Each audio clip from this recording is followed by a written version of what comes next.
Je voulais vous dire d'abord, et je ne prendrai pas la parole très longtemps puisque Chloé Vidal et Jean-Luc Giraud ont beaucoup plus de choses, de contenu à partager avec vous. D'abord, vous dire ma joie de vous voir ce samedi matin, toutes et tous réunis pour cette, est-ce qu'on peut l'appeler rencontre annuelle? Oui, parce que en principe on en fait une fois par an, mais l'année dernière elle n'a pas pu se tenir justement pour raison de crise sanitaire. Donc on est d'autant plus heureux de pouvoir vous recevoir ici dans notre maison commune, dans cet hôtel de ville magnifique, qu'on n'avait pas encore eu l'occasion eh bien de vous réunir tous et toutes pour cette rencontre. Donc véritablement, voilà, je voulais d'abord vous dire merci d'être là aujourd'hui et puis vous dire que je suis vraiment très très heureux. D'autant plus que cette année, le format est assez inédit puisque on a les conseils de quartier, on a aussi les conseils citoyens, et ça pour nous c'est important. On a bienvenue Marion, qui est venue en courant manifestement. On a souhaité élargir parce que pour faire démocratie, pour renforcer notre démocratie locale, on a besoin de toutes les expressions de manière à pouvoir entendre, à pouvoir faire participer, à pouvoir faire remonter toutes les informations, mais aussi vous les transmettre. Et cet élargissement cette année, je crois il est à l'image de l'ambition que l'on se donne en matière de démocratie locale. Je vous le disais à l'instant, on a besoin de faire démocratie de multiples façons et vous êtes des actrices et des acteurs clés de notre vie démocratique. Je vous le dis sans flagornerie, je le crois profondément et sincèrement. On a besoin de citoyens engagés, on a besoin de citoyens et de citoyennes engagés. On a besoin de gens qui prennent de leur temps pour représenter, pour parler parfois au nom de certains, au nom des autres, mais aussi tout simplement pour faire entendre leur propre voix. C'est fondamental. Juste un mot pour vous dire aussi que dans les prochains mois, on va avoir besoin de la vitalité de nos conseils. Donc on va avoir besoin de votre vitalité puisque en mars 2022, et ça va être une première pour la ville de Lyon, nous allons lancer notre programme de budget participatif. Je ne vais pas vous en dire tellement plus aujourd'hui, puis je ne sais pas non plus, je crois, l'ordre du jour de cette rencontre. Néanmoins, sachez que pour nous, c'est l'un des engagements de campagne déjà, mais c'est l'un des dispositifs sur lequel nous comptons, j'allais dire le plus, pour alimenter, pour faire vivre notre démocratie locale, puisque nous avons décidé de mettre, rien que sur ce volet de budget participatif, 25 millions d'euros entre les mains des citoyens et des citoyennes. Ce seront des projets qui seront proposés, émis et sélectionnés par les citoyens et les citoyennes qui seront ensuite réalisés. 25 millions d'euros d'investissement, c'est quand même un sacré budget, n'est-ce pas voilà, ça va prendre du temps forcément à se mettre en place parce qu'il va falloir faire émerger les projets, les présenter, les sélectionner, et ensuite, bien évidemment, les mettre en œuvre. Mais ce programme de budget participatif va débuter en mars 2022. Il en existe dans quelques villes en France, à Nantes, à Paris, qui ont été des villes un peu pionnières en la matière. Il en existe aussi dans pas mal de villes en Europe et dans le monde. Lyon, à cet égard, était, je dois le dire, un peu à la traîne. Voilà, on souhaite de passer des derniers de la classe aux premiers de la classe, puisqu'on a décidé, en mettant 25 millions d'euros sur la table, d'être parmi les communes qui investissent le plus en fait, dans le budget participatif et donc dans la démocratie locale. Si je vous en parle, c'est parce que, bien évidemment, les conseils que vous représentez, et même vous à titre individuel, eh bien, on comptera sur vous pour nous aider à faire connaître, à faire émerger, à faire j'allais dire, préparés des projets par des habitants des quartiers.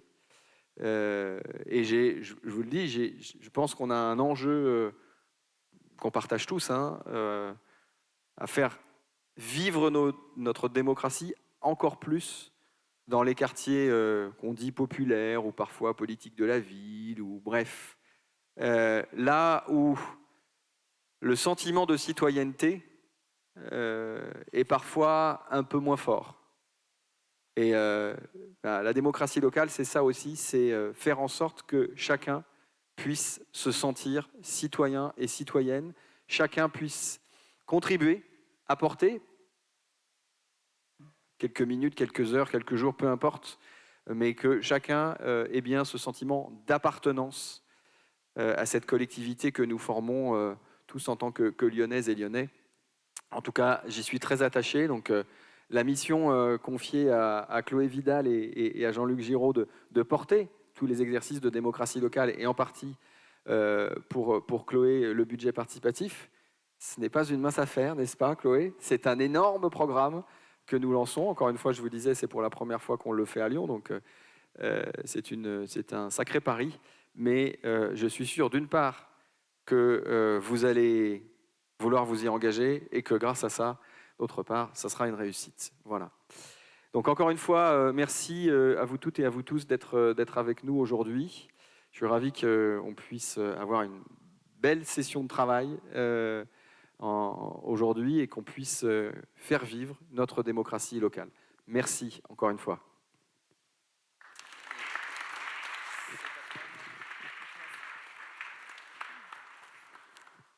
Merci beaucoup, monsieur le maire. Alors, je ne sais pas si j'enlève ou si vous connaissez peut-être pas pour certains mon visage. Alors, c'est le grand jour, je me démasque.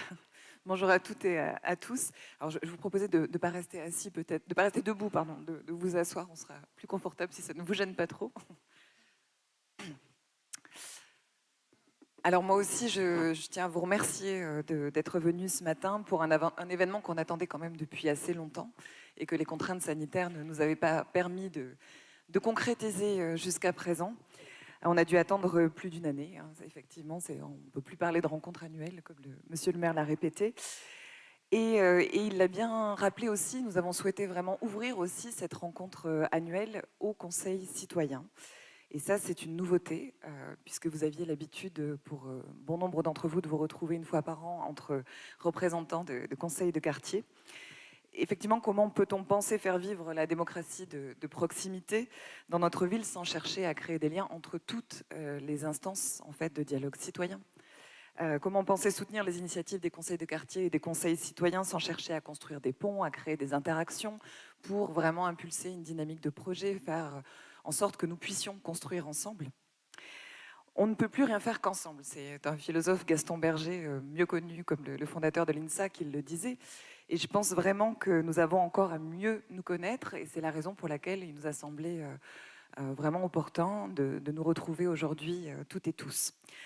Alors, on va commencer très très rapidement, c'est vraiment des éléments d'introduction, par rappeler un peu le rôle des conseils de quartier et des conseils citoyens, peut-être parce que ces derniers sont moins connus aussi.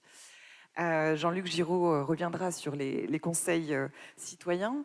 Marion Sessiec aussi, que j'ai donc à ma gauche et qu'on est heureux aussi d'accueillir, qui est adjointe du 3e arrondissement à la démocratie participative, à la politique de la ville et au conseil de quartier, nous présentera le bilan des conseils de quartier. Évidemment, ça ne pourra pas être exhaustif, mais l'idée est de rendre compte déjà de toutes les actions menées, et elles ont été riches en dépit de la crise sanitaire la dernière année. Donc c'est important aussi de souligner tous les efforts, toute l'implication qui a été la vôtre ces derniers mois pour construire des projets en dépit de conditions particulièrement difficiles pour se mobiliser et pour construire des projets. Et puis, on aura avant un temps d'atelier pour lequel j'espère que vous avez pu vous inscrire toutes et tous en arrivant. Si ce n'est pas le cas, vous pourrez encore le faire, rassurez-vous. On aura un grand temps d'échange sous forme d'un débat à géométrie variable. Alors, on reviendra un petit peu sur tout ça, sur la méthodologie, avec donc, nos animateurs qui ne sont pas très loin et qui vous repréciseront tout cela. Voilà, donc avant de revenir aussi sur le rôle des conseils de quartier, je souhaitais, puisque j'en ai l'occasion aujourd'hui, vous redonner les grands objectifs en fait, que nous portons en matière de démocratie locale. Alors, Monsieur le maire nous a rappelé que nous étions engagés dans un renouvellement des pratiques de démocratie locale. Je le dirais encore autrement, on a besoin d'une transition démocratique pour mettre en œuvre la transition écologique que nous appelons de nos voeux. Et je pense qu'on a à rendre aujourd'hui encore la démocratie continue, c'est-à-dire faire en sorte qu'elle excède le seul moment électoral. La démocratie, c'est pas simplement évidemment mettre un bulletin dans l'urne, c'est pas simplement voter, c'est tous les jours des pratiques citoyennes, et vous en êtes les témoins. Il s'agit aussi de rendre la démocratie plus inclusive, c'est-à-dire d'aller vers des publics qui se tiennent encore éloignés aussi de la vie politique de notre ville, de l'action publique. Et je pense que du côté des conseils citoyens, vous en êtes particulièrement conscient et que vous travaillez conseil de quartier et conseil citoyen dans ce sens, à aller recueillir aussi la parole des habitantes et des habitants de vos quartiers. Et enfin, il s'agit de rendre aussi cette démocratie plus impliquante, on va dire les choses comme ça, contributive, où l'initiative elle est complètement partagée entre tous les acteurs de l'action publique. Aujourd'hui, les pouvoirs publics, la ville de Lyon, la métropole de Lyon n'a pas le monopole de l'action publique et c'est à nous toutes et tous de construire l'action publique ensemble. Voilà, donc c'est pourquoi on essaye progressivement à la ville de Lyon d'apporter de la cohérence, d'apporter de la lisibilité à tout un écosystème démocratique, c'est-à-dire à un ensemble d'instances, un ensemble de dispositifs qui font avec vous en fait la démocratie locale. Donc l'objectif, c'est de se mettre toujours plus à l'écoute de nos concitoyens, de nos concitoyennes. On l'a vu notamment dans le cadre du Conseil consultatif Lyonnais Covid, dans le cadre duquel les conseils de quartier, les conseils citoyens ont pu participer au titre des acteurs, des représentants d'acteurs locaux de proximité. Je pense que certains d'entre vous ont pu participer à ce dispositif. On a des instances de dialogue citoyen qui se créent encore. On a des conseils d'arrondissement des enfants. Il y en a un récemment qui s'est créé dans le 3e arrondissement. Donc on compte aussi sur ces nouveaux espaces de dialogue qui sont importants pour faire vivre notre ville et la faire vivre aussi à hauteur d'enfants. On a toute une série de dispositifs à venir et le maire a rappelé un des plus importants qui va s'amorcer en 2022, qui est le budget participatif. Et on compte beaucoup sur votre mobilisation, sur votre capacité à relayer l'information, à expliquer ce qu'est ce budget participatif. Et bien entendu, on reviendra là-dessus bien avant, pour permettre la participation du plus grand nombre et faire en sorte que des projets se multiplient dans tous les arrondissements à l'échelle de la ville. Alors, je vais juste revenir sur les conseils de quartier. Alors, je ne sais pas si c'est la vision que vous en partagez, mais il nous a semblé qu'en substance, en fait, ils représentaient à la fois un lieu d'échange et de relais et un lieu de construction de projets. Alors, un lieu d'échange et de relais, c'est d'abord le fait de pouvoir se tenir un minimum informé. Et on sait que la concertation, elle commence toujours par l'information. L'information, c'est l'essentiel pour mettre en œuvre une démocratie plus transparente, plus participative.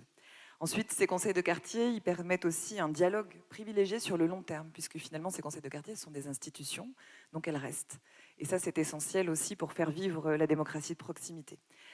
Et ces conseils de quartier peuvent aussi permettre un relais ascendant de l'information. Je le disais tout à l'heure, vous avez la possibilité à votre niveau d'aller vers les habitantes et les habitants, de recueillir leurs paroles et donc de la faire remonter. Et ça, c'est essentiel et c'est précieux pour nous autres, en fait, pour voilà, être sûr de bien comprendre les attentes et les besoins des Lyonnaises et des Lyonnais.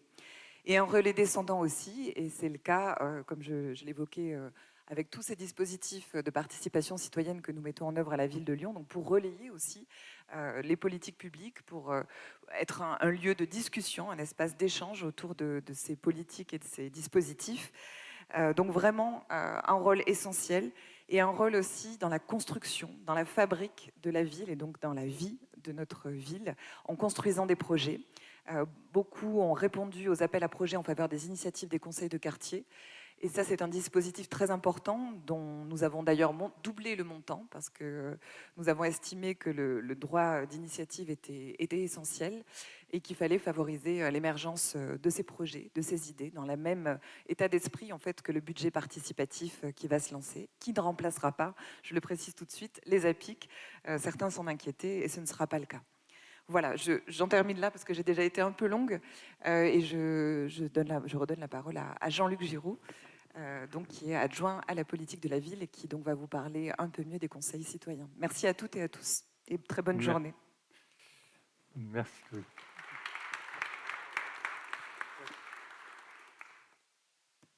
Bonjour à tous, merci de votre présence. Oui, je voulais juste reprendre un peu le rôle différent des conseils citoyens qui n'existent que dans les quartiers politiques de la ville et qui ne sont pas dans tous les quartiers de la ville. Ils sont donc inscrits dans la loi de programmation pour la ville et la cohésion urbaine du 21 février 2014. Et le principe de co-construction de la politique de la ville doit permettre d'associer les habitants et les acteurs des quartiers populaires à la gouvernance de cette politique partenariale. Différentes modalités de participation coexistent au sein des 1514 quartiers de la politique de la ville en France, 9 à Lyon et 9 quartiers en QVA, je vous expliquerai après la différence. Mais toutes poursuivent le même objectif de la prise en compte de la parole des habitants. En pratique, les conseils citoyens participent à la gouvernance des contrats de ville. Leur participation doit permettre d'éclairer les orientations stratégiques et d'enrichir les discussions par l'expression des différents points de vue. Le contrat de ville, il fonctionne par appel d'offres. Tous les ans, il y a une programmation différente où sont impliqués donc les différents conseils citoyens. Dans le conseil citoyen, il y a 2 collèges, le collège habitant et un collège de représentants associatifs et d'acteurs locaux qui permettent d'assurer une représentation des différents acteurs des quartiers prioritaires. Les conseils citoyens exercent leur action en toute indépendance vis-à-vis des pouvoirs publics, ni représentants de l'État, ni les élus ou leurs agents en charge de la politique de la ville ne peuvent être membres de ces instances. Ils peuvent toutefois être invités en fonction de l'ordre du jour pour échanger avec les membres ou apporter une expertise méthodologique, technique ou juridique. La politique de la ville est une politique partenariale et des espaces, des temps de rencontre formels doivent être prévus entre les pouvoirs publics et les conseils citoyens. Donc les missions des conseils citoyens, elles ont d'abord un rôle de veille et d'alerte sur les quartiers. Elles doivent permettre de favoriser l'expression de la parole des habitants aux côtés des acteurs institutionnels, notamment ceux qui sont le plus éloignés des processus traditionnels de participation. Deuxièmement, ils doivent prendre en compte l'expertise d'usage des habitants. Dans le cadre de la politique de la ville, ils ont vocation à participer pleinement à la gouvernance de la ville en étant partie prenante de la démarche contractuelle à toutes les étapes, élaboration, mise en œuvre, suivi et évaluation de ces volets, y compris en matière de renouvellement urbain. Enfin, ils doivent stimuler et appuyer les initiatives participatives. Les conseils citoyens sont aussi force de proposition et d'initiatives citoyennes. Les FIL et les FAL, alors les fonds d'initiative locale et les fonds associatifs locaux, sont des moyens de financer ces initiatives. Il doit aussi, dans l'idéal, exister des passerelles entre conseils citoyens et conseils de quartier. Les moyens pour soutenir les conseils citoyens, donc outre un petit financement qui est inscrit dans la politique de la ville, il y a aussi des supports, des aides pour que le conseil citoyen puisse vivre. Il est très différent en fonction des territoires de la politique de la ville et donc les soutiens sont aussi différents en fonction des besoins de chaque conseil citoyen. C'est pourquoi j'ai rencontré tous les conseils citoyens en ce début de rentrée-là pour voir les besoins que chacun pouvait exprimer. Nous avons Anciela qui apporte des formations de soutien pour la gestion des conseils citoyens, mais j'ai entendu aussi d'autres demandes. Par exemple, il va arriver pour le 8e arrondissement un adulte relais qui permettra de soutenir et développer les conseils citoyens qui manquent souvent d'adhérents et qui pourront être recrutés donc, avec cet aller vers de l'adulte relais. Enfin, dans certains conseils citoyens, on m'a rappelé l'importance et le rôle des capteurs qui peuvent être des étudiants qui viennent en renfort sur l'animation du quartier. Et puis, on peut aussi travailler avec la LTM, j'ai entendu cette demande-là aussi, pour aller vers, encore une fois, chercher d'autres membres à venir enrichir les conseils citoyens. Enfin, j'ai voulu davantage impliquer les conseils citoyens dans la vie du contrat de ville. Alors c'est une grosse machine, c'est vrai, qui, comme je vous le disais, fonctionnait avec des appels à projets annuels, mais il m'a semblé intéressant que les conseils citoyens déjà soient présents aux premières réunions de lancement qui ont eu lieu en octobre, qu'ils soient aussi présents lorsque toutes les associations ou toutes les structures vont présenter le projet qui sera financé dans la programmation 2022, et que les conseils citoyens puissent notamment s'impliquer dans la programmation GSUP, c'est-à-dire la gestion sociale et urbaine de proximité, qui est là plus de l'investissement dans les quartiers, où on peut par exemple financer la réfection d'un hall, on peut financer un réaménagement d'espaces verts, etc. Donc de travailler plus finement justement en prenant en compte l'expertise d'usage des habitants pour pouvoir affiner cette programmation-là. Donc le contrat de ville a besoin de ses habitants pour vivre et pour que les réponses qui soient apportées par les différentes associations qui interviennent sur ce terrain puissent répondre exactement aux demandes des habitants. Le prochain contrat de ville, enfin ce contrat de ville-là arrive à son terme. On aura donc tout un travail à faire de bilan et de réflexion sur le prochain contrat de ville pour qu'il soit encore plus adapté à chaque quartier et à chaque territoire. Et donc, c'est pour ça que je compte impliquer encore davantage les conseils citoyens dans cette grande réflexion-là, qui nous prendra peut-être une année, voire un peu plus. Mais voilà, le travail, c'est vraiment de réfléchir aux besoins, aux atouts aussi de ces quartiers, parce que je voulais dire que malgré toutes les couvertures de presse qui sont parfois un peu en défaveur de ces quartiers, il existe un travail extraordinaire qui se fait au niveau des associations, au niveau des habitants, au niveau des écoles, et j'aimerais bien qu'il soit mis un peu plus en valeur et que ces territoires montrent aussi toute leur richesse. Voilà, merci.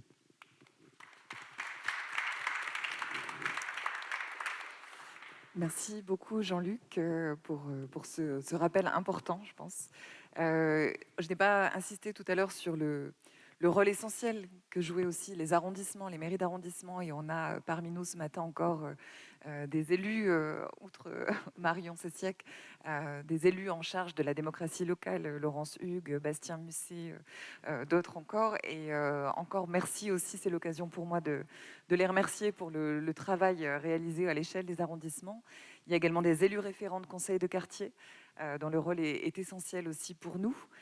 Donc il nous semblait naturel qu'un représentant ou une représentante justement en mairie d'arrondissement vienne réaliser ce bilan d'une année au niveau des conseils de quartier. Marion, c'est de la part.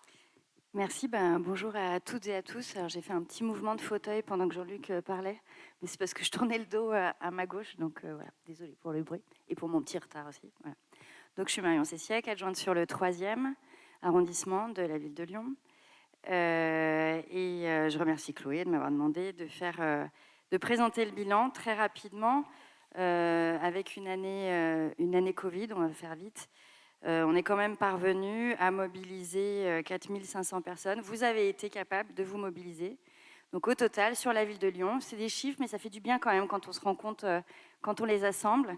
Ça fait 4500 personnes qui se sont inscrites et mobilisées dans les conseils de quartier sur les 9 arrondissements. Et ça fait une hausse entre 8 et 25% selon les secteurs. Donc on peut vous remercier vraiment très chaleureusement de votre implication. Vous pourrez le faire passer aux gens qui n'ont pas pu venir ce matin. Bien sûr, je n'ai pas pris ma feuille. Alors je ne sais pas si le PowerPoint va passer, mais s'il ne passe pas, je peux vous transmettre les chiffres à l'oral, ça vaut tout aussi bien. Donc 4500 inscrits sur les 36 conseils de quartier. Des fonctionnements qui ont pu être renouvelés selon les arrondissements, selon les secteurs. Sur le 7e, c'est des assemblées de quartier. Sur certains autres arrondissements, les conseils de quartier sont en coprésidence ou avec un président, une présidente et un vice-président, ou alors pilotés par différentes commissions. Donc voilà, il y a des énergies différentes qui proposent des fonctionnements différents. Qui peuvent être tout aussi louables puisqu'ils sont co-construits. Et donc, ce que disait Chloé, les conseils de quartier, les conseils citoyens sont des lieux d'intelligence collective et du fabriquer ensemble. Je n'ai pas pris mes lunettes, quelle bonne idée. Oui, ben voilà. Une des nouveautés aussi qui a pu émerger de cette nouvelle dynamique, c'est votre participation à différentes instances qui ont pu être mises en place. Après, on pourra en reparler. Mais selon les arrondissements, le conseil consultatif d'arrondissement sur l'économie, vous avez pu être sollicité au niveau de la mairie centrale sur le conseil consultatif Covid, sur le conseil lyonnais de la nuit. Vous êtes sollicité sur des concertations au niveau métropolitain aussi, sur la ZFE, sur la troisième révision du PLUH. Vous allez être invité, ou vous l'êtes déjà, sur le prochain conseil de développement au niveau de la métropole. Voilà, la dynamique, elle est quand même de concerter et de dialoguer au maximum. Et c'est aussi vraiment le deuxième pilier des conseils de quartier, c'est que vous êtes devenu réellement une dynamique de dialogue. Ça l'était déjà avant, hein. Il y a pu y avoir des concertations sur les mandatures précédentes, mais là, on est quand même sur un éventail. Alors peut-être que certains d'entre vous, d'ailleurs, sont un peu saoulés de mails. Ah, il faut participer. Oui, je vois des têtes qui opinent. Faites le tri, choisissez. En tout cas, voilà, on est sur une dynamique riche. On est en train de se dire mieux vaut trop que pas assez. Peut-être qu'on réduira la voilure dans les années qui arrivent. Et puis, il y a aussi le Conseil du bien vieillir qui est en train de se mettre en place, qui peut être vraiment quelque chose de très intéressant aussi à intégrer. Et puis, peut-être, pourquoi pas, des liens avec les futurs conseils d'arrondissement des enfants. Mais voilà. Est-ce que j'avais d'autres chiffres? Si, quand même, 11 APIC l'année dernière et une enveloppe APIC qui a été doublée. Donc, c'est quand même aussi l'envie, enfin, un indicateur, les chiffres sont quand même intéressants, notamment dans cette valeur d'indicateur, de la dynamique qu'on a voulu enclencher pour faire en sorte que les projets des citoyens puissent avoir les moyens de se mettre en œuvre, notamment financièrement. Les APIC repartent, donc vous avez eu aussi un mail là-dessus. Celui-là, ne le jetez pas, gardez-le bien. Puisqu'on est dans les calendriers pour présenter les APIC. Est-ce que j'ai d'autres chiffres à donner? Il y a eu 14 formations, 7 universités citoyennes au total, et toutes les réunions que vous avez pu réaliser ensemble en présentiel ou sur des plateformes de vidéoconférence, c'est plus de 200. On n'a pas réussi à toutes les comptabiliser. Voilà, donc on vous remercie beaucoup pour cette mobilisation sur une année vraiment pas facile et on espère que dans les prochains mois, on va renouer avec le présentiel et la facilité de se réunir. J'ai fini. Merci beaucoup Marion. Et tout ça sans lunettes. Comment? Et tout ça sans lunettes, oui, merci. J'aimerais juste repréciser qu'effectivement, on va encore faire appel à vos méninges aussi dans le cadre d'une saisine en fait, concernant les marchés forains. Nous sommes en train de repenser avec Camille Auger, donc adjointe à l'économie, les marchés forains de Lyon. Et donc, sous peu, il vous sera proposé de réfléchir en fait à votre marché idéal. On aura l'occasion de revenir en détail avec vous sur ce sujet. Et Marion l'a évoqué aussi, donc de nouvelles instances, et en particulier les conseils d'arrondissement des enfants que j'ai évoqués tout à l'heure. Et je crois que Monsieur le maire souhaitait en dire aussi quelques mots. Oui, mais déjà remercier Marion, Jean-Luc et Chloé. Et Bertrand, je vous sais impatient de prendre le relais sur l'animation. Je voulais juste, on va dire dans une certaine mesure, conclure un peu cette longue introduction qu'on souhaitait vraiment prendre le temps de faire avec vous. En vous rappelant que la démocratie, cette démocratie impliquante qu'on est en train de renforcer, de développer avec vous, elle se déploie, c'est mieux comme ça. Merci. Elle se déploie aussi sous d'autres formes, dans d'autres champs. On a parlé, c'est toi Marion qui en a parlé en premier et Chloé vient de le signaler, on est en train de mettre en place des conseils d'arrondissement des enfants, parce que la ville, elle doit se faire, se construire, j'ai presque envie de dire aussi parfois se dessiner, en tenant compte de tous les avis, de tous ceux et de toutes celles qui font la ville, qui l'habitent, et à commencer par les plus jeunes. Donc pour nous, la mise en place de ces conseils d'arrondissement des enfants, c'est une étape vraiment fondamentale, à la fois pour recueillir leurs paroles, parce que finalement, quand on fait des aménagements urbains, c'est aussi important de pouvoir regarder la ville à hauteur d'enfant, par exemple, mais aussi les conseils d'arrondissement ont cette vocation pédagogique, éducative, c'est de faire de nos enfants des citoyens engagés. Donc voilà, tout ça pour vous dire qu'on est en train, en faisant ça aussi, de préparer le relais, et on espère avoir demain des citoyennes et des citoyens plus éveillés dans notre ville.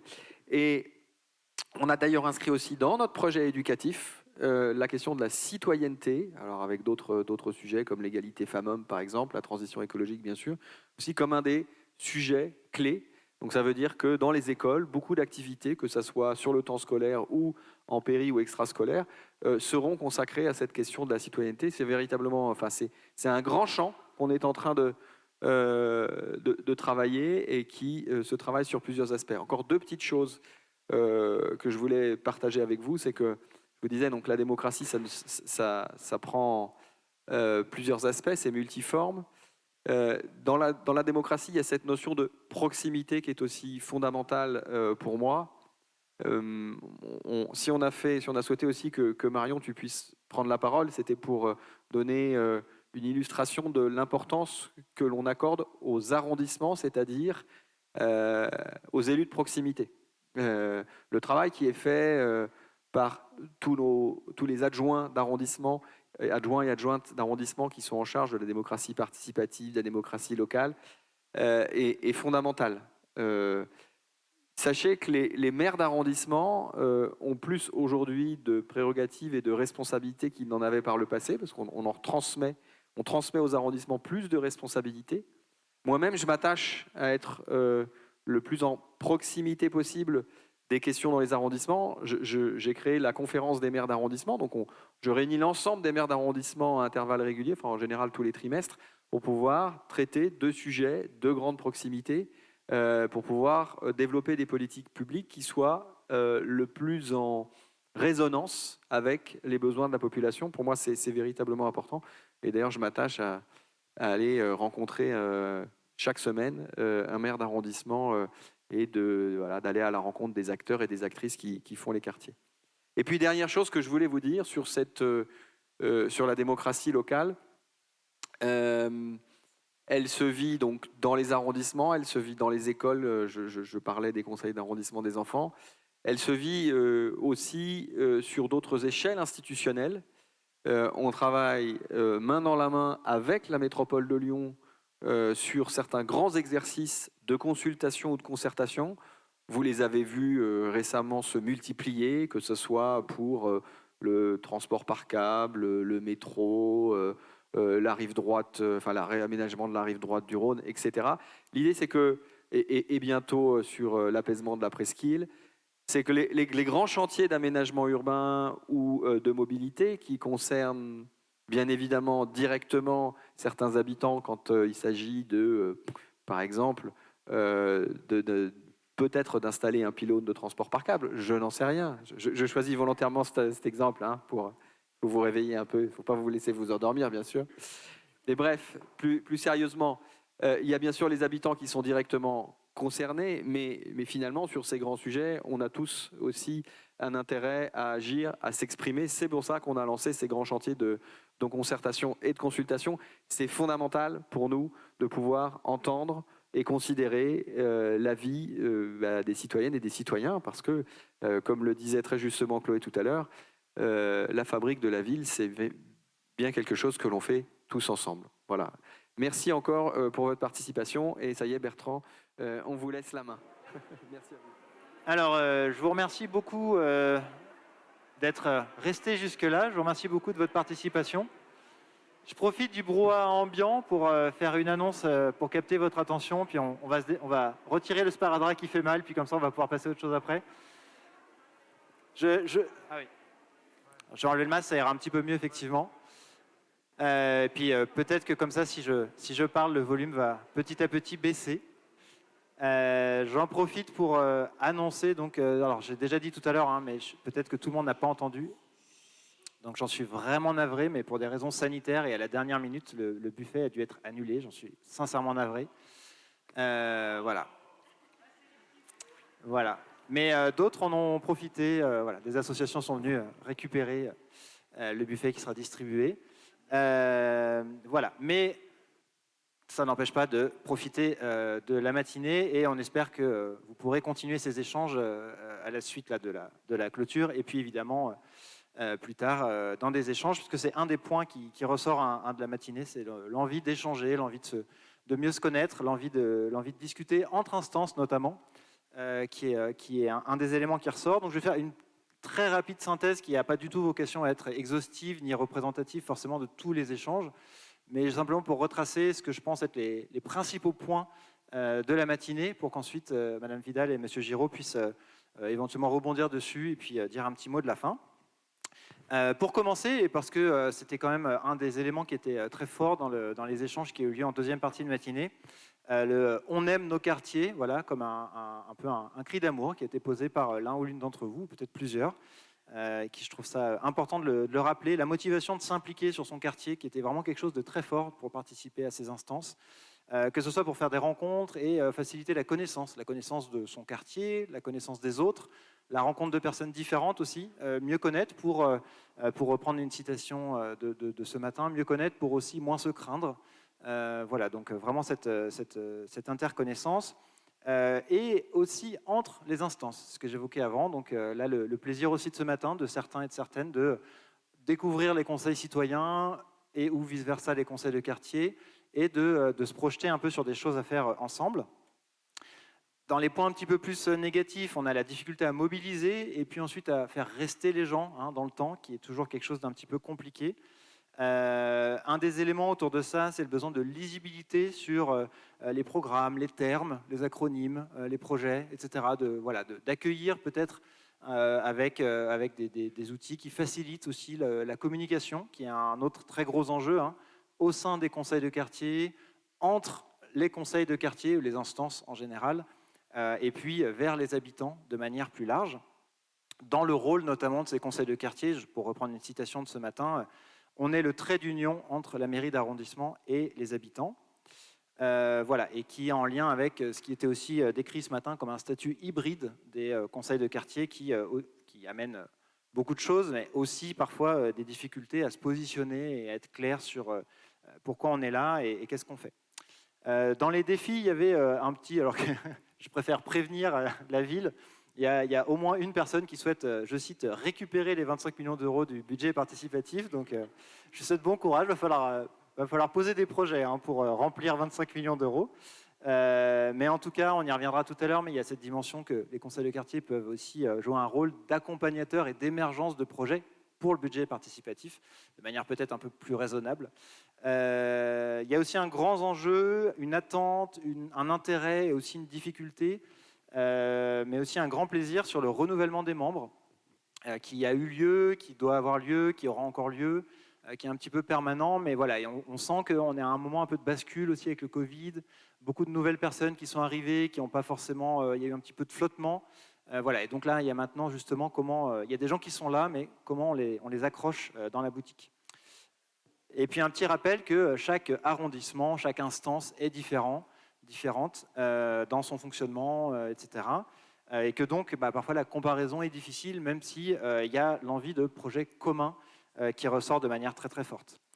Sur les ateliers, très très rapidement, il y a une dimension dans la concertation sur l'accès aux élus, aux bons interlocuteurs, qui était assez forte, et la dimension valorisation et développement de compétences des membres, avec notamment l'exemple d'un membre qui avait fait une animation en 3D, qui avait vraiment beaucoup aidé dans une concertation. Donc aussi, il faut du coup connaître ses membres, savoir ce que les gens peuvent faire. Un fonctionnement avec des plénières ouvertes, puis des ateliers ouverts, qui permettent aussi de de favoriser l'implication de nouvelles personnes tout au fil de l'eau, dans un fonctionnement un petit peu différent, avec une logique de montée en compétences. Et un élément qui me semble assez important, c'est la principale différence entre les conseils citoyens et les conseils de quartier, c'est que les conseils citoyens sont appuyés sur un projet de territoire. Et donc, ils se rendent compte que c'est parfois plus facile de mobiliser parce que ça donne un objectif à atteindre, ce qui n'est pas le cas par défaut sur les conseils de quartier. Et donc, un des conseils, ça fait beaucoup de conseils, mais un conseil des conseils citoyens au conseil de quartier est effectivement de commencer à s'intéresser à ce fond, à ce qu'est-ce qu'on veut faire ensemble de manière générale, pour ensuite mobiliser sur comment on fait concrètement derrière, ce qui renvoie justement à l'atelier mobilisation, où on retombe sur les problèmes de communication, d'adresse mail, etc., qui est quelque chose qui est remonté beaucoup de fois ce matin, et pas que ce matin. Donc ça, il y a une bonne prise de conscience sur ce sujet, rassurez-vous. L'idée justement d'attirer avec des réalisations, des objets concrets, et de s'appuyer sur ce qui existe, sur les ressources du quartier, qui est très important, et de s'ouvrir sur les autres instances, notamment des autres arrondissements. Voilà, qui est un élément important. Pour les projets, il y avait la dimension de s'organiser et de fédérer, avec notamment l'appui sur un noyau dur, qui ensuite permet d'impliquer d'autres gens autour. Et un élément très fort, c'est l'enjeu de donner aux gens le sentiment d'être utiles. Et l'idéal pour ça, c'est qu'ils le soient vraiment. C'est toujours plus facile. Voilà. Et pour ça, il y a la dimension beaucoup du contact, du relationnel, hein, la bouche à oreille, la main à la main, qui était rendu très difficile ces derniers temps, mais qui reprend un petit peu. Et pour identifier les besoins, des suggestions aussi pour les autres, la dimension mur de parole, qui permet de faire émerger des attentes du quartier, avec la suggestion de panneaux citoyens dédiés, qui apparemment sont installés dans d'autres villes comme Angers ou Grenoble, et qui pourraient peut-être avoir leur place ici. Dans les interconseils de quartier, on retrouve un petit peu cette idée de besoin de connaître son territoire et les autres instances. L'idée de travailler sur des thématiques identifiées en amont. Donc on revient un petit peu sur cette idée de d'abord voir où on va avant d'y aller. Et la force de l'écoute des plus précaires de manière transversale. Donc un petit peu qui dépasserait les conseils de quartier pour que les conseils de quartier puissent s'accrocher dessus pour ensuite porter des projets. Et pour finir, et parce que j'ai déjà beaucoup parlé, sur la question du partage de la parole au sein d'une instance, évidemment, avant de pouvoir partager la parole, il faut pouvoir mobiliser, donc ça renvoie à ce qu'on s'est dit avant. Ça pose la question de la représentativité aussi, qui est là, qui est autour de la table, évidemment. Ça questionne aussi le rôle d'information de la mairie, ça renvoie aussi sur les difficultés de la communication qu'on évoquait. Et donc là, c'était le conseil des quartiers des 7e arrondissement qui présentait leur charte. Il y avait cette dimension très forte d'orienter les discussions sur le collectif et pas sur l'individuel. Hein. C'est toujours quelque chose d'un petit peu difficile, qui était remonté aussi ailleurs. Et donc là, la suggestion qui a été mise en place dans ce conseil de quartier, c'est des tables de doléances qui sont posées en marge de l'événement ou de la réunion et qui permettent de prendre en compte ces doléances sans forcément focaliser toute la réunion dessus. Donc voilà, ça peut être une suggestion à reproduire. Et puis toute la dimension d'outils pratiques qui permettent de faciliter le rôle d'animation du conseil de quartier. Et pour finir, sur ce conseil de quartier, les nouveaux fonctionnements ont été inventés parce qu'ils sont partis d'une page blanche suite à une grande crise qu'ils ont traversée en termes de fonctionnement. Donc voilà, parfois aussi c'est source de renouvellement, de se dire là on n'y arrive pas, et ben très bien, on va pouvoir repartir, et ça relance aussi l'intérêt de ce genre de matinée ou de démarche d'accompagnement ou de formation qu'il pourrait y avoir. Je vous remercie beaucoup. J'en profite pour rappeler qu'on va faire un petit bilan de tout ce qui s'est dit. Là, j'ai résumé ça très brièvement, mais on va reprendre tout ce qui s'est dit. Et ce sera un document qui sera bien sûr mis à disposition avec les vidéos de la plénière de ce matin, pour que vous puissiez aussi partager ça avec vos collègues de vos conseils de quartier, bien évidemment, si vous le souhaitez, pour peut-être alimenter les échanges également. Je vous remercie et je vais passer la parole à Monsieur Giraud. Merci. Merci beaucoup. Je voulais d'abord vous remercier pour cette matinée passée qui a été riche. Voilà, riche en échanges, riche en propositions. Et puis, voilà, c'est aussi pris sur votre temps du week-end. Et pour ça, je tenais à vous remercier de votre présence. J'ai senti en passant les différents ateliers votre envie de faire des choses pour la ville. Et c'est ça dont on a envie. Hein. On a envie de faire la ville pour les habitants, mais surtout avec les habitants. Et pour ça, je vous remercie à nouveau de votre engagement. J'ai entendu aussi votre envie de créer du lien avec les autres habitants, via les boîtes à partage, les composts, etc. Et donc ça, je trouve que c'est quelque chose de très intéressant et de très important. Et je vous remercie aussi pour ça.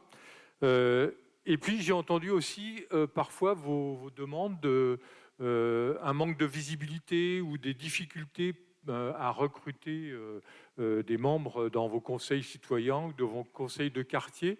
Effectivement, c'est un travail qui est important et qui est à faire et que la ville va vous aider, vous soutenir dans cette démarche. Je pense qu'effectivement, c'est un peu ce que je disais ce matin, il y a besoin de communiquer sur tout ce qui se fait bien dans ces quartiers et donc vous faites partie de ça aussi.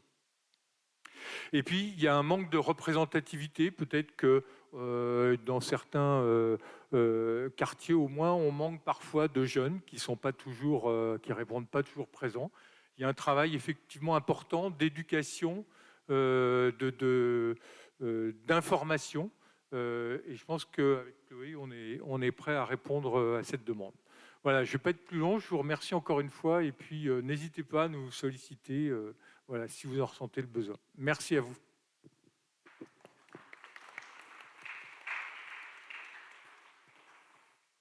Eh bien, c'est à mon tour de réagir. Alors effectivement, je trouve que ces ateliers ont été très riches et cette richesse, elle sera valorisée. Donc vous pouvez compter sur nous. Ce matin, on m'a demandé ce qu'était que la redevabilité qui apparaissait dans l'intitulé de ma délégation. Je pense que déjà ces premiers temps d'échange de bilan sont essentiels. Alors on ne fait pas que le bilan, on se projette, on est à la fois dans le bilan et dans la prospective, savoir comment on peut faire évoluer au mieux ces instances auxquelles nous participons, auxquelles vous participez.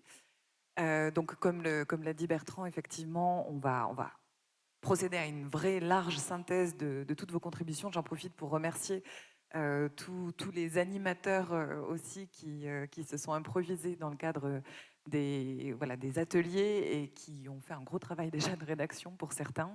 Ça va vraiment nous faciliter les choses et on s'engage évidemment à examiner toutes les propositions en fait, qui auront été faites dans le cadre de ces ateliers. C'est ce qui va nous permettre de continuer à développer cet écosystème démocratique que j'évoquais ce matin, de le renforcer, d'y apporter encore un peu plus de cohérence, de lisibilité et de visibilité. Je crois que c'est ce qui est revenu ce matin. Alors, dans les ateliers, il me semble que les enjeux, c'était effectivement ceux de l'engagement et de la mobilisation, à travers notamment les ateliers comment mobiliser autour de mon instance, comment impliquer et relayer une concertation auprès des habitants, donc une mobilisation, engagement au sein des instances et sur les concertations initiées. L'enjeu était aussi celui de l'ouverture de la diversité, Jean-Luc l'a rappelé. Il a aussi évoqué le fait que nous avions commencé à travailler notamment sur les chartes de fonctionnement des conseils de quartier, donc pour travailler sur la composition, le fonctionnement des conseils de quartier, dynamiser les instances. Travailler aussi, donc l'enjeu c'est aussi celui de la capacité d'action, comment on peut monter notamment un projet dans son instance, et celui de la coopération. Je ne l'ai pas évoqué ce matin, mais on s'est vraiment réjoui de voir qu'il y avait déjà des projets qui se montaient entre les instances, et notamment dans le cadre de l'appel à projets en faveur des initiatives des conseils de quartier, des projets donc interconseils de quartier. Pourquoi pas des projets entre les conseils de quartier et les conseils citoyens. Je crois qu'aujourd'hui, avec cette première rencontre, on a commencé un petit peu à mieux se connaître, à savoir aussi comment on fonctionnait de part et d'autre, et à voir comment des ponts pouvaient se créer entre les conseils de quartier et les conseils citoyens, entre les quartiers, entre les arrondissements, l'enjeu étant celui d'une fabrique à l'échelle de la ville, une fabrique de la ville. L'enjeu que je pense qui est ressorti vraiment de tous ces ateliers, c'est celui qu'on évoquait dès le début, et c'est par un hasard, celui de l'information et de la communication. Je crois que c'est vraiment quelque chose de décisif. Alors je disais ce matin, c'est le degré zéro de la concertation, c'est la condition nécessaire, non suffisante, mais la condition nécessaire à la concertation. Entre la métropole et la ville, on a défini plusieurs degrés de participation. Je pense que c'est bon de les avoir toujours en tête pour mettre en œuvre aussi des dispositifs de participation qui soient clairs, qui soient sincères. On a d'abord l'information, qui est vraiment le niveau de base. Donc. Ensuite, la consultation. On recueille l'avis des citoyens, des citoyennes. On a ensuite la concertation, où on peut travailler à améliorer des projets, à travailler sur des axes d'amélioration ensemble. On peut aller faire un pas de plus vers la coproduction ou la co-construction de projets. Donc là, on produit ensemble et on peut aller au stade, si je puis dire, ultime qui peut-être interroge aussi la démocratie représentative, qui est celui de la codécision. On n'en est pas là pour le moment, mais en tout cas, je pense qu'il est important sur chaque dispositif d'être très clair sur nos ambitions, sur ce qui est mis au débat, et ça, on va s'y attacher tout au long du mandat. Et on compte sur vous aussi pour veiller à bien informer les habitantes et les habitants sur les concertations que vous menez à ce niveau-là. Donc notre objectif, c'est aujourd'hui de vous donner, ce que disait aussi Jean-Luc, les moyens d'assurer votre rôle d'information, votre rôle de relais ascendant, descendant, de porteur de projet aussi. Vous avez pu découvrir la charte graphique, qui est la nouvelle charte démocratie locale. Donc vous avez un aperçu derrière nous. Pour celles et ceux qui reçoivent la newsletter aussi, qui recevaient la newsletter Conseil de quartier, vous avez pu voir aussi des transformations. Aujourd'hui, cette newsletter, elle s'ouvre. Elle devient une newsletter démocratie locale lyonnaise. Encore une fois, ça répond à cette volonté de construire des liens toujours plus forts entre l'ensemble des instances et d'informer beaucoup plus largement les Lyonnaises et les Lyonnais qui demandent, encore une fois, il faut demander, il faut donc s'inscrire, c'est une démarche volontaire, donc qui demande à recevoir cette newsletter, d'être informé sur toutes les actions des conseils de quartier, des conseils citoyens, des conseils d'arrondissement des enfants, des conseils d'arrondissement économique, de toutes les instances de proximité qui existent, sur toutes les concertations passées, qui ont eu lieu, parfois c'est des retours d'expérience qui sont communiqués, parfois des consultations à venir. Donc c'est une newsletter qu'on essaiera d'enrichir le plus possible pour que l'information, encore une fois, circule au maximum. Alors, peut-être juste vous dire un mot de cette charte. On espère qu'elle vous plaît, d'une part. Vous pouvez nous faire des retours. Il y a eu beaucoup de discussions, vous pouvez l'imaginer, autour de cet outil de communication. Alors, OYE, c'est une interpellation. Une interpellation, c'est un peu celle du crieur public. L'idée, c'est pas évidemment d'avoir une approche descendante, mais de faire remonter, d'être toujours dans cette circulation, en fait, des initiatives citoyennes aussi. L'idée, c'est aussi de rendre compte de la pluralité des points de vue. Là, on essaye d'avoir une diversité en termes de représentation. Encore une fois, la pluralité des voix, c'est ce qui fait notre démocratie, le débat. Claude Lefort disait que le conflit est constitutif de la démocratie. Vous êtes des lieux d'échange, de débat. Il faut faire vivre ces lieux en tant que tels. Il faut éviter tout monopole, je pense, prise de parole, le monopole de la parole par quelques-uns. Et donc, elle est toujours dans un sens d'ouverture. Je pense qu'on va continuer à travailler avec vous pour ouvrir au maximum les instances auxquelles vous participez. Cette newsletter démocratie locale, elle va être renforcée aussi par la mise en place d'une plateforme numérique d'information et d'initiatives citoyennes, qui sera l'outil en fait principal du budget participatif qui sera lancé en 2022. Donc cette plateforme, elle nous permettra de rendre compte de l'offre de participation à l'échelle de la ville, à l'échelle de la métropole aussi, quand des concertations sont menées sur le territoire lyonnais. Elle sera le lieu donc du dépôt et des votes des projets au budget participatif. Elle sera aussi un outil très ouvert qui permettra aussi de développer des moyens de communication nouveaux aussi qui seront mis à votre disposition. Donc on aura l'occasion d'en reparler, mais toujours l'objectif pour nous, c'est de rendre compte de la cohérence de toutes nos actions, de les rendre plus lisibles et plus visibles, encore une fois. Et puis la communication, elle se fera aussi dans l'espace public. On espère pouvoir vous donner au maximum les moyens de communiquer sur vos actions, de les charter, si je puis dire, de les labelliser aussi aux couleurs de la ville de Lyon pour mieux les valoriser, pour mieux communiquer dans l'espace public. Et puis, il a été question des formations. Je pense que ça, c'est une demande qui est très forte aussi, que j'ai perçue aussi en tournant un peu dans les ateliers et qui préexistait évidemment. On va continuer à essayer de vous donner des moyens à la fois de valoriser les compétences qui existent déjà du fait de la pluralité aussi des acteurs qui composent chacune des instances de dialogue citoyen, et aussi de les développer en vous proposant des accompagnements tout au long de ce mandat, donc en ingénierie de la participation, comment animer, comment mobiliser, donc pour vous aider, encore une fois, à favoriser l'engagement et à vous impliquer, vous aussi, davantage. Voilà, je suis très longue, je suis désolée, mais j'ai l'impression qu'on avait beaucoup de choses à se dire aujourd'hui, que la matinée a été très longue, vous devez être un peu fatigués. On regrette beaucoup de ne pas pouvoir vous proposer ce temps convivial qu'on avait initialement envisagé et qui, du fait des récentes annonces, est annulé. La chose très juste, et je terminerai sur ça, que j'ai entendu, c'est de vous présenter comme un trait d'union. Je pense que dans une société où on manque fondamentalement de liens, où on a besoin d'en retisser, à une période où ces liens sont toujours plus difficiles à maintenir et à créer, vous avez vraiment un rôle essentiel. Donc encore une fois, merci.